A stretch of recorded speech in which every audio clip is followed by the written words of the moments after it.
Hey guys, girls and ghouls, Bored now back with you for my latest horror movie review for the month of October 2019. And sorry getting a bit behind on these, but I'm back here with this and there will be another one up not long after this, so hopefully I'll get back in the swing of things. So this is going to be a review of one of the very early David Cronenberg movies, and this is going to be Shivers, aka the Parasite Murders as it was otherwise known. So this is from 1974. It is one of his very early films. In fact, I think it was his it was his third film overall, but I think his first film to sort of get like any sort of commercial cinema release, whatever you want to say. His first two films, Stereo and Crimes of the Future, very low budget, but they didn't get any real sort of commercial release. I don't think. I think they were kind of restricted to like sort of Canada and TV and stuff. Obviously, most of his early films were produced in Canada. In fact, there was a bit of a scandal over this one because it was said to have been largely funded by the Canadian taxpayer, which is sort of interesting when you think of films nowadays, and obviously this idea of if they should be funded by the public, if they should be supported. Obviously, there's a strong case for and against, I mean, it's just a very different world now. Even for independent film, I think for independent films you would still have a lot of different, smaller like production companies chipping in and stuff.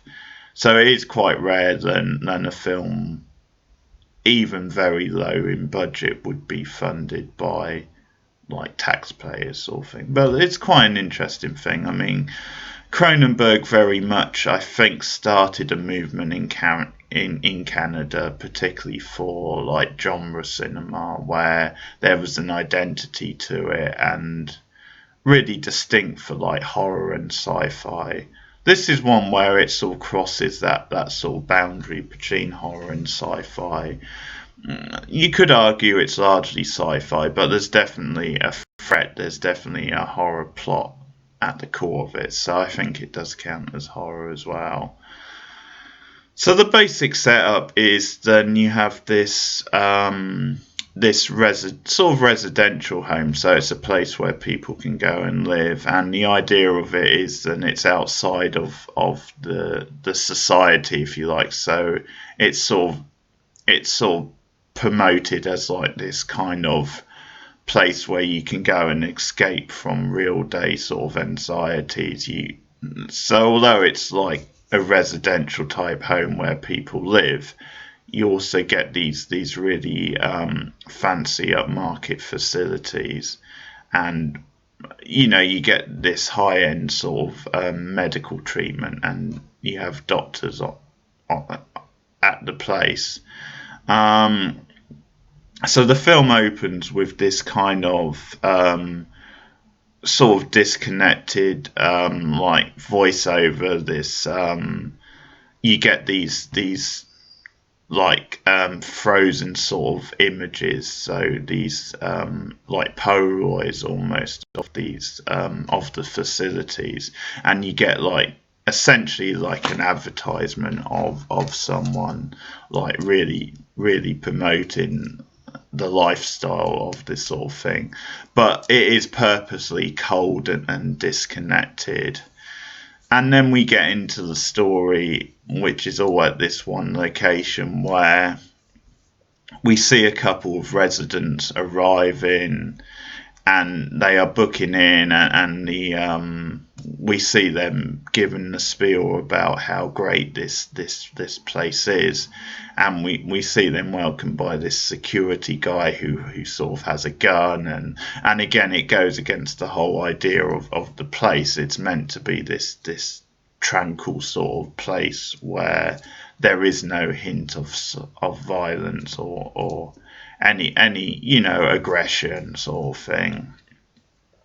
But at the same time as these guests are booking in, it cuts in between them and this really disturbing sequence where this old guy is assaulting a young girl essentially, and ends up well, she ends up dead. He ends up choking her, and then as we follow that plot, he's committing some sort of weird experiments on her, like cutting into her body. And then he ends up slitting his own throat. Now, we find out later on that he's a doctor at the facility, and quite a radical doctor. He's committing these experiments involving parasites. So the girl we see, who we find out she was basically losing control, she because of the stuff he'd put inside her, these experiments, she had basically lost her mind and was in danger of rebelling, sort of thing, and the whole secret was in danger of getting out. So that's why he lost control and he killed her and then killed himself. So basically, that's the start point. And so this virus, if you like, has been now released, and throughout the film we see its effects on the residents. So we see like a sort of a local, he's either a doctor or a businessman, but his body slowly gets taken over by it, he loses control. And we get lines like him saying, he's very passive and cold, and he says things like, I'm only at the office to check in, sort of thing. There's, there's no, there's no sort of check-in, sort of thing. So this idea of this cold, masculine sort of businessman who has very little connection to the world. But yeah, it becomes sort of a horror plot where these parasites, who coincidentally look like penises, I don't think there's much subtlety there. Not that there needs to be, but they become the monsters, the creatures, and the threats. But in quite, typical Cronenberg fashion, it is like a satire, a social satire, and it introduces his themes of body horror, his themes of unease and distrust in like medical science or kind of middle class, men, and the way they operate and the way they prey on the sort of lower classes, if you like, and introduce this idea of fear and paranoia. And it's a critique on capitalism and the power structures of it and how it manipulates and how it because obviously the opening sequence is very much a critique of um commoditization of things and how it makes the world a very cold and distant place. So what I'll say about this film is I think it's a good introduction to Cronenberg. It's a very shocking, provocative film. I think that's the weakest side of it, just because at times, yeah, it does seem a bit childish with some of the stuff it goes for. I think it throws a lot of stuff at the screen. And some of it is very impressive. Some of it is very, it has this cold and clinical air. And I think in that sense, the low budget suits the style of the film. It suits the mood. But some of the kills, I think sometimes with some of the sexual content, and it might just be a sign of him working within a low budget. It might be a sign of this being one of his very early films. But some of that stuff does get a bit childish, does get a bit too cynical, where there's so much in the way of flesh, so much in the way of, sexual content, but shocking sexual content. I mean, the idea of the film is to make you sort of think about these things, and so in many ways, Cronenberg is sort of one of the early provocateurs in cinema, in low budget cinema, and obviously there's nothing wrong with that. Sometimes it can be the best way to make people think about these things to sort of shock them. But it just doesn't have the depth or the sustainability of some of his later films, like The Brood, like Videodrome, which I think is a real masterpiece. I think The Genius. Dead Ringers is another good example, but I think the genius of films like that is they work both on the genre and on a satire level. So they're very good genre movies in the way they scare you and make you think, and how terrifying they are. So they're very fleshy and they're entertaining as black comedies, but also scary and provocative as sci-fi and as horror. But yeah, there's a lot of ideas going on. There's a lot of substance to them. And there's ideas here, but they never quite merge as successfully with the genre sort of element. But there's some good kills. I mean, there's a kill where this is one of the highlights of the film, where like a guy and quite a young girl who's been possessed, they come out of an elevator and they assault, another guy, and it's done in slow motion and it's very vampiric the way it plays out, and we see the young girl actually put her lips on the guy and as they're biting into him. So again, it's a very shocking scene that's meant to make you think. But it's the slow motion is very effective. It makes it very cold and distant, but very sort of terrifying and horror-like as well. There's other stuff like the attack in the bath, so the parasite literally crawling, through the water and into the woman. So again, very sexual connotations. And some silly stuff like, at one point it jumps out of like a washing machine onto a woman, but stuff that's again meant to shock and make you think. So on that level, the film does work. It's just not one of Cronenberg's most successful. I think the limitations of the budget show through as well. Some of the acting is better than others, but then again, I think the fact it has this distant cold air, so the fact that some of the acting isn't great maybe isn't a problem, because it's meant to be very mundane, naturalistic, that kind of thing.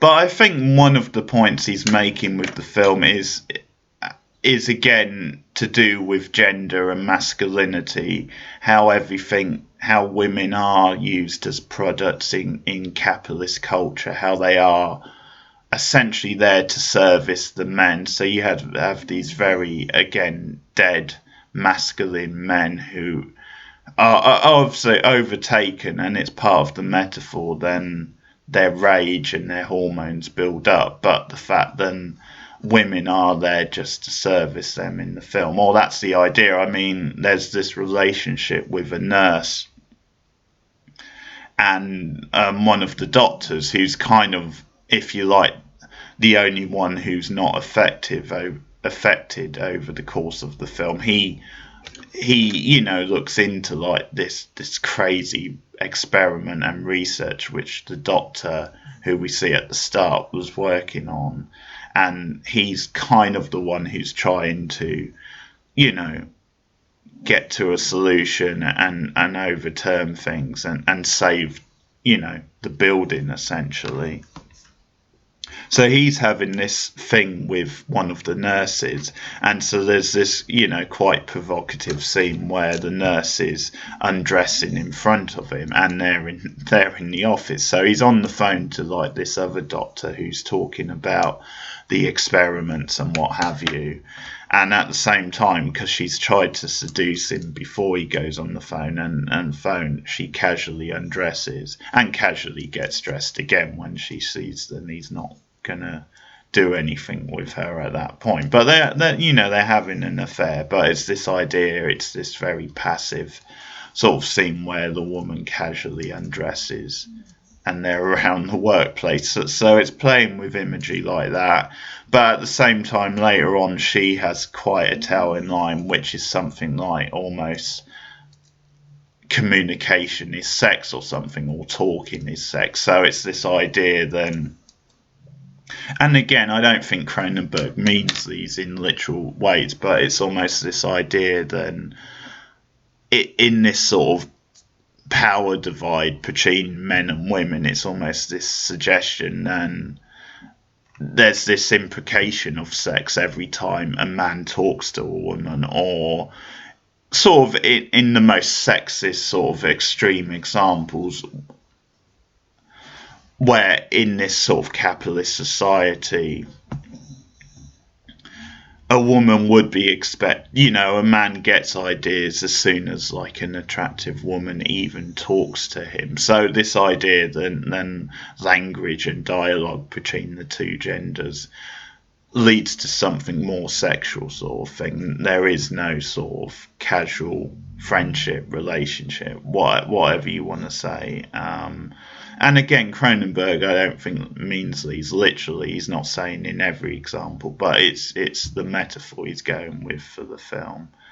So yeah, Shivers is a very effective film. I really like the ending, actually. The ending, which has a Dawn of the Dead style feel to it. I mean, this obviously came before, but it's probably just a coincidence. I'm not sure Romero was copying Cronenberg in this example, but there is that sort of ending where you get the siege of the residents all converging on like this one doctor, and he's running for his life sort of thing, and they eventually get him, and that's like the dramatic ending. So it's a really effective ending. There's some great horror moments in this. It's just it doesn't quite carry the power or the weight, than some of Cronenberg's other films, like Videodrome, which I'll review another time, Brood, Dead Ringers. I think these are some of his best films. But I'm a big Cronenberg fan anyway, and this is certainly, it's a must-see, even though it's not one of his best. But I think it is very strong, and it's a good introduction to many of his themes. And I do have the Arrow Blu-ray, which is a nice addition. There you see it. Lots of great features, so I look forward to that. But that's been my latest review, Shivers, aka The Parasite Murders, from 1974, and I'll give it a 7.5 out of 10. It is a very strong film, just not quite one of Cronenberg's classics or one of his best. But that's been Shivers. Let me know your thoughts on the film in the comments below. Like and subscribe, all the rest, and I'll be back with another horror movie review soon. See you soon, guys. Good.